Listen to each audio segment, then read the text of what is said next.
রাধে রাধে। চলো, কালকে আমাদের পাশের বাড়িতে দিদিদের জবা গাছ কেটে দিয়েছিল, আর সেই ডালগুলো আমি লাগিয়েছিলাম। তার মধ্যে একটা ফুল হয়েছে, এত সুন্দর লাগছে, তোমাদের কাছকে দেখাই। আর আমি যে আমার ভগবানের জন্য এই যে ফুল তুলছি, তো আমার জবা ফুলটা সবচেয়ে প্রিয় ফুল। তো এখানে হয়েছে এই যে পিঙ্ক কালারে দুটো, তো সবগুলাই তুলবো, তো তোমাদের দেখাবো। ফুল তুলে নিই, কেননা বৃষ্টি আসবে। আর এই যে সাদা ফুল, মেঘের পরিস্থিতি দেখো, পুরো অন্ধকার হয়ে গেছে। তো সবাই কেমন আছো জানিও, আর সবাইকে অসংখ্য অসংখ্য ধন্যবাদ আমার পাশে এত সুন্দরভাবে থাকার জন্যে। আর এটা তো আমি সবসময় বলে থাকি, আর ভালো যদি লাগে তাহলে আমার পাশে থেকো সবসময়। আর আমিও চেষ্টা করব সবসময় থাকার জন্যে।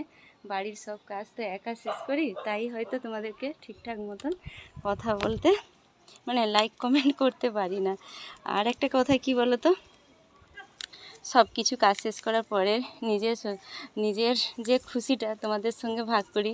সবসময় আমি কথা বলতে ভালোবাসি, তারপরে এখনও ভালোবাসি না তা নয়, এখনও ভালোবাসি। আমার ছোট থেকে আমি সবসময় চাই যে হাসি মুখটা যেন সবসময় রাখতে পারি, আর সবাইকে যেন ভালো কিছু বলতে পারি।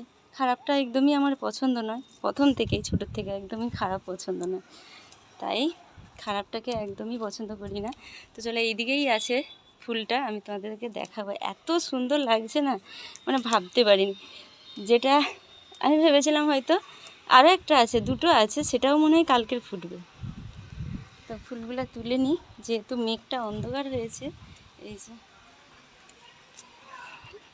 আমার তো ক্যামেরাম্যান কেউ নেই, আমি একা একা ভিডিও করি, একা একা পোস্ট করি, একা একা সব কিছু করি। আর তার জন্য আমার ঠিকঠাক হয়নি, কখনো হয় কখনো হয়নি। আচ্ছা চলো, এদিকে ফুলগুলো তোলা হয়ে গেছে, আর এই দেখো সব কিছু মোটামুটি তোলা হয়েছে। আর এই দিকে আছে লাল জবা। এই যে বেশিরভাগ জবা গাছটা আমার অনেক দিন করে থাকে, আর জবা গাছটাই বেশি রাখি। আর এদিকে আছে এই যে নয়নতারা। নয়নতারাটা খুব একটা বেশি হয়নি, আর যখন হয় তো হয়, নাহলে হয়নি।